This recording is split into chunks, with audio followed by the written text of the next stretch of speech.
La danse quantique de la connexion. La symphonie cachée de l'univers. Nous vivons dans un univers qui défie toute explication simple. En son cœur, la réalité n'est pas un mécanisme d'horlogerie statique et mécanique, mais une danse dynamique et scintillante d'énergie. La physique quantique, l'étude des plus petites particules et forces existantes, révèle un monde où les particules existent dans plusieurs états simultanément, communiquent plus vite que la lumière et se transforment en fonction de la façon dont nous les observons. Ces principes, autrefois confinés au laboratoire et aux équations, ont des implications profondes sur la façon dont nous nous comprenons nous-mêmes et nos relations.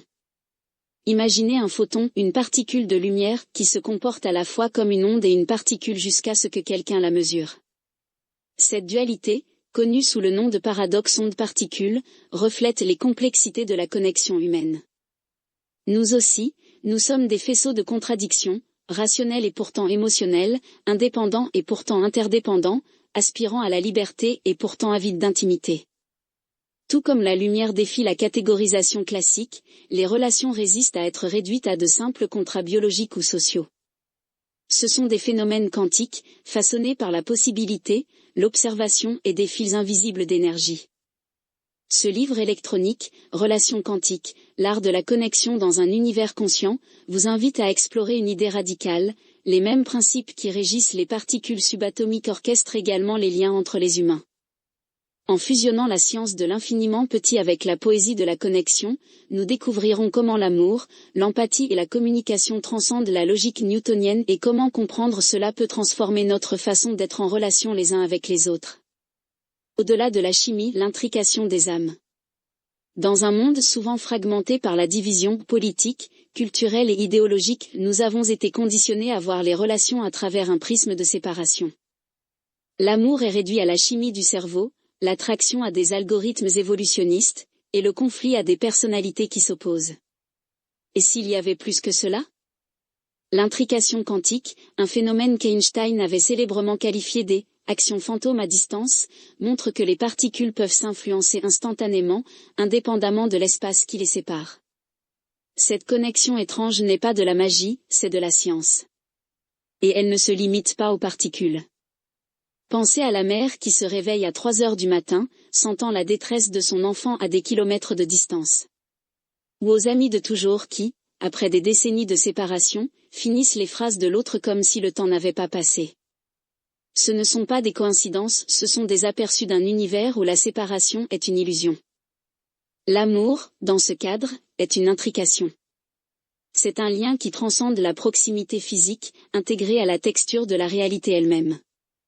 Lorsque nous rejetons de telles expériences comme étant juste de l'intuition ou de la chance, nous ignorons les courants sous-jacents quantiques qui façonnent nos vies. Ce livre électronique vous met au défi de réimaginer les relations non pas comme des transactions entre individus isolés, mais comme des échanges dynamiques au sein d'un cosmos conscient et interconnecté. L'effet de l'observateur, comment l'attention façonne la réalité.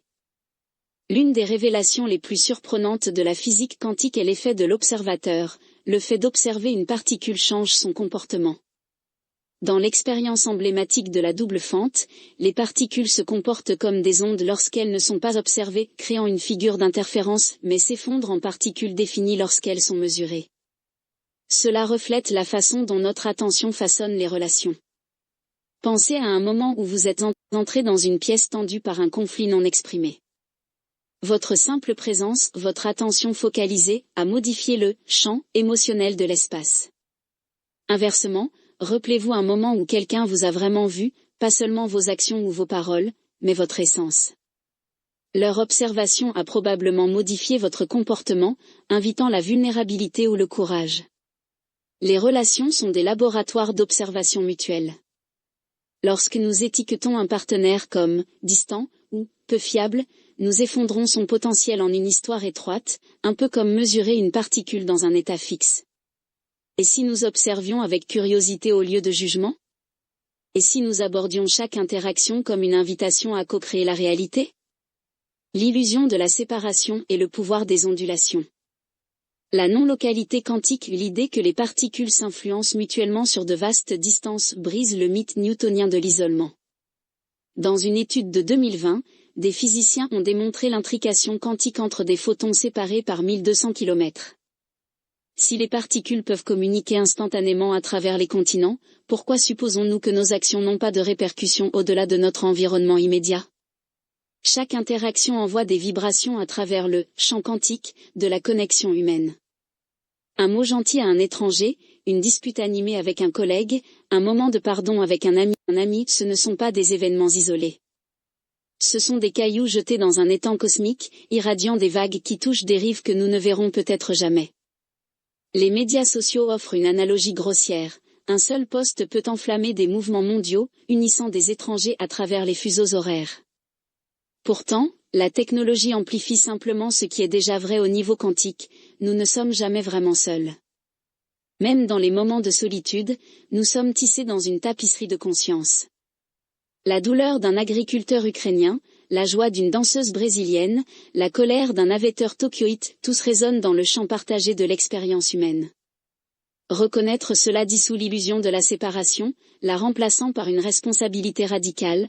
Comment mes ondulations façonnent-elles l'ensemble? Devenir des artistes de la connexion. Ce livre électronique n'est pas un appel à abandonner la logique ou à rejeter la science. C'est une invitation à élargir notre compréhension des deux. La physique quantique n'annule pas la psychologie, elle l'enrichit.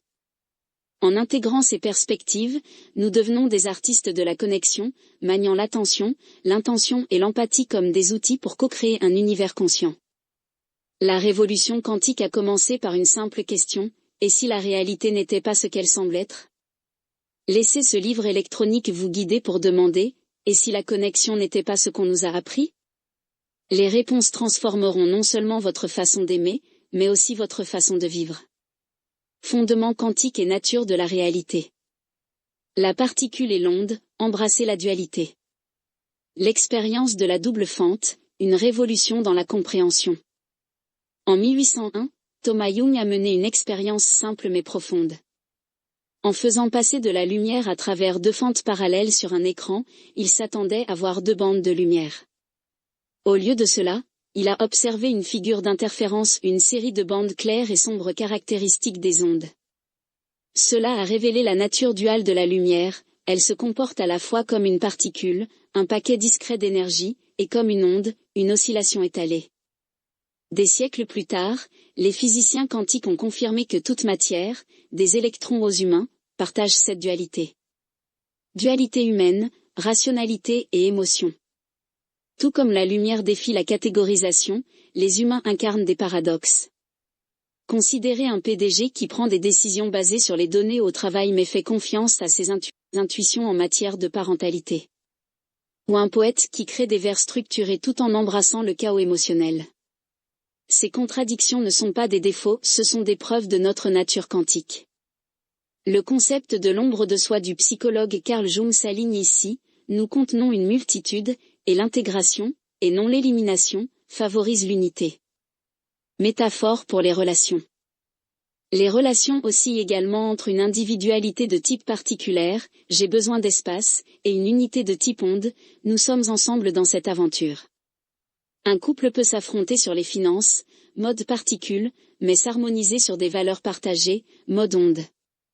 Reconnaître cette dualité aide à naviguer dans les conflits. Est-ce que nous nous disputons en tant qu'entités séparées, ou pouvons-nous nous aligner en un champ cohésif? Superposition, le pouvoir du potentiel. Le chat de Schrödinger et le paradoxe de la possibilité. La célèbre expérience de pensée d'Erwin Schrödinger illustre la superposition. Un chat dans une boîte scellée est simultanément vivant et mort jusqu'à ce qu'il soit observé. Bien que macabre, cela souligne que les systèmes quantiques existent dans tous les états possibles jusqu'à ce qu'ils soient mesurés. Les relations fonctionnent de manière similaire. Un premier rendez-vous détient des potentiels infinis, amitié, romance, indifférence jusqu'à ce que l'interaction effondre l'onde en un résultat défini. L'effet de l'observateur dans l'amour. Imaginez envoyer un message à quelqu'un de nouveau. Votre anxiété, et s'il s'ennuie, pourrait se manifester par des réponses raides, effondrant l'onde vers la déconnexion. Inversement, la curiosité, je me demande ce qu'il va partager, invite l'ouverture. Les psychologues appellent cela la prophétie autoréalisatrice, les attentes façonnent la réalité. La superposition quantique nous apprend à maintenir un espace pour de multiples résultats, réduisant les projections rigides. Étude de cas, l'entretien d'embauche. Une étude dans Social Psychology Quarterly a révélé que les candidats qui visualisaient des résultats flexibles, par exemple, j'apprendrai quelque chose ou j'aurai le poste, performaient mieux que ceux obsédés par le succès et l'échec. Les relations prospèrent de la même manière. Aborder un partenaire avec un esprit du débutant, zen bouddhisme, préserve le potentiel. Intrication, le fil invisible. Action fantôme, vraie connexion. Einstein s'est moqué de l'intrication quantique en la qualifiant des actions fantômes à distance, mais les expériences la confirment. Mesurer le spin d'une particule, et son partenaire intriqué le reflète instantanément, même à des années-lumière de distance. Les liens humains font écho à cela. Une étude de 2014 du HeartMath Institute a montré des rythmes cardiaques synchronisés chez des couples lors de moments empathiques, suggérant une intrication physiologique. Au-delà de la biologie, le social quantique. Considérer des jumeaux séparés à la naissance mais partageant des parcours de vie étrangement similaires. Ou un soldat ressentant une pointe de chagrin quelques instants avant d'apprendre la mort d'un frère ou d'une sœur. Ce ne sont pas de simples coïncidences, c'est l'intrication en action. Même la technologie reflète cela. Un tweet viral crée une unité mondiale, prouvant que les idées intriquent les esprits au-delà des frontières. Relations modernes, l'amour à l'ère de Zoom. Les relations à distance, autrefois jugées impraticables, prospèrent désormais via l'intrication numérique. Une étude Pew Research de 2020 a révélé que 65% des couples se sentaient plus proches pendant les confinements, leur connexion étant maintenue par des rituels partagés, par exemple, des appels vidéo nocturnes. Comme des particules, leur lien transcendait la physicalité. Exercice, effondrer l'onde de l'hypothèse. Étape 1, rappelez-vous une interaction pivot. Choisissez une conversation récente, par exemple, un désaccord avec un ami. Notez dans un journal. Quelles hypothèses avez-vous apportées? Par exemple, il se moque de mes sentiments. Comment ces hypothèses ont-elles façonné votre ton ou langage corporel? Étape 2, réimaginez l'onde. Visualisez des résultats alternatifs. Et si vous aviez supposé? Ils sont stressés et ont besoin de compassion? Ce conflit est une chance de nous rapprocher? Étape 3, appliquez aux interactions futures. Avant votre prochaine conversation, faites une pause. Respirez profondément, en envisageant de multiples possibilités. Remarquez comment le fait de maintenir un espace pour l'incertitude adoucit la rigidité. Question de réflexion. Comment le fait d'effondrer l'onde trop tôt peut-il limiter la connexion? Puis-je embrasser le brouillard quantique de ne pas savoir? Conclusion. La physique quantique ne concerne pas seulement les particules, c'est une lentille pour réimaginer la connexion humaine. En embrassant la dualité, en nourrissant le potentiel et en honorant l'intrication, nous passons au-delà des visions mécanistes des relations vers un cosmos dynamique et interconnecté. La conscience comme tissu de l'univers. Introduction. L'idée que la conscience n'est pas simplement un sous-produit de l'activité cérébrale mais le tissu fondamental de la réalité a gagné du terrain dans les cercles philosophiques et scientifiques. Ce chapitre explore 3 théories révolutionnaires, le panpsychisme, l'ordre implié de David Bohm et l'idéalisme analytique de Bernardo Kastrup, qui positionnent la conscience comme le fondement de l'existence. Soutenus par des études empiriques sur la méditation et la mécanique quantique, nous proposons que la conscience est le médium à travers lequel émergent les relations quantiques, dissolvant la frontière entre l'esprit et la matière. Le chapitre se conclut par un exercice de pleine conscience pour saisir expérientiellement cette interconnexion. Panpsychisme, la conscience comme propriété universelle. 1.1 Racines historiques et renaissance moderne. Le panpsychisme, dérivé du grec pan, tout, et psyché, âme, postule que la conscience est intrinsèque à toute matière. Les philosophies anciennes, comme celles de Thalès et Spinoza, en ont jeté les bases, tandis que des penseurs modernes comme Alfred North Whitehead et Galen Strawson l'ont revitalisé. Strawson argue que si l'expérience émerge de processus physiques, alors une forme de proto-conscience doit exister au niveau le plus fondamental de la réalité. 1.2 Le problème de la combinaison. Les critiques soulignent le problème de la combinaison, comment des entités conscientes au niveau micro, par exemple, les électrons, se combinent-elles pour former une conscience au niveau macro, par exemple, les humains? Les panpsychistes rétorquent que la conscience pourrait ne pas se combiner, mais exister plutôt comme un champ unifié, semblable à la gravité, imprégnant toutes les échelles. 1.3 Implications pour la physique. Si la conscience est fondamentale, elle remet en cause l'hypothèse du matérialisme selon laquelle la matière précède l'esprit. Cela s'aligne avec la mécanique quantique, où l'observation affecte les résultats, suggérant un rôle participatif pour la conscience. 2. L'ordre implié de David Bohm, l'univers comme un esprit holistique.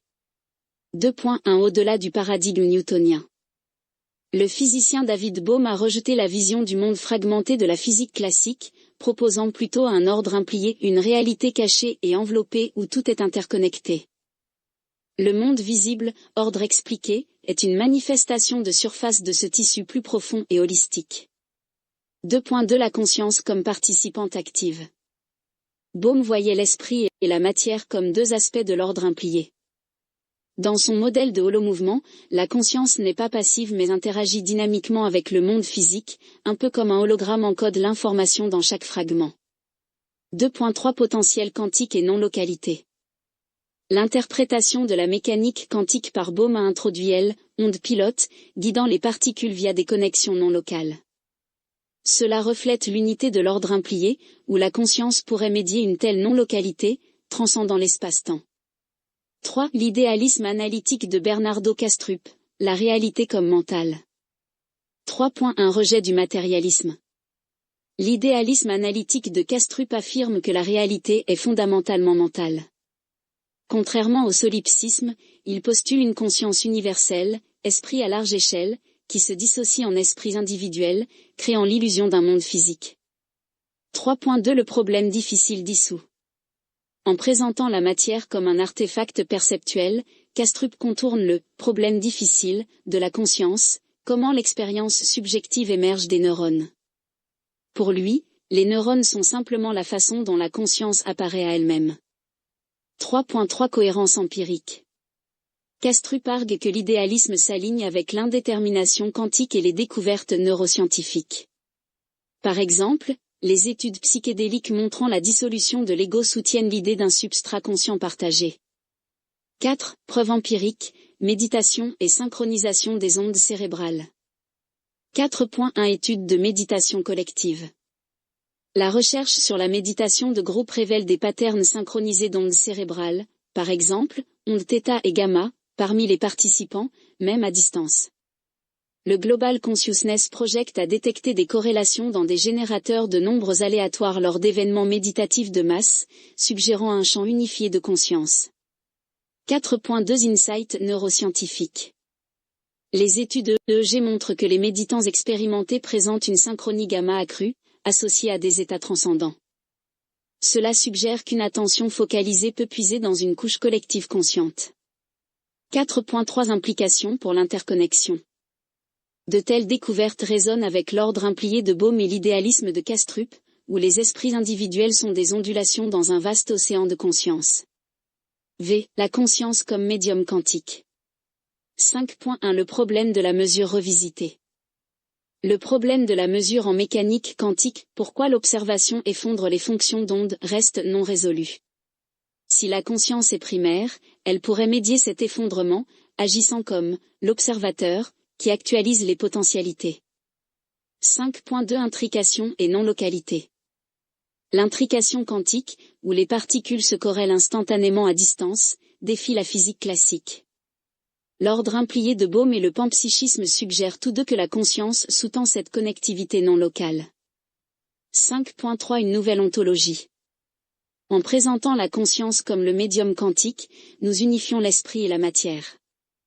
Les particules ne sont pas des entités isolées mais des nœuds dans un réseau conscient, échangeant perpétuellement des informations. 6 Exercice, pleine conscience pour sentir l'interconnexion. 6.1 Pratique guidée. Ancrage, asseyez-vous confortablement, en vous concentrant sur la respiration pour calmer l'esprit. Expansion de la conscience, visualisez votre conscience s'étendant au-delà de votre corps, fusionnant avec l'environnement. Contemplation, réfléchissez à des expériences partagées, par exemple, joie, chagrin, pour intuiter la conscience collective. Intégration, notez dans un journal les insights, en notant les moments d'interconnexion ressentis. 6.2 Objectif. Cet exercice fait le pont entre la théorie et l'expérience, permettant aux pratiquants de saisir viscéralement les thèmes du chapitre. Conclusion. Les théories du panpsychisme, de Bohm et de Kastrup, couplées à la recherche sur la méditation et aux insights quantiques, tissent un récit convaincant, la conscience est le tissu de l'univers. Ce changement de paradigme invite la science à explorer l'esprit non pas comme un épiphénomène mais comme l'essence de la réalité. En adoptant cette vision, nous pourrions débloquer des vérités plus profondes sur l'existence et notre place en son sein.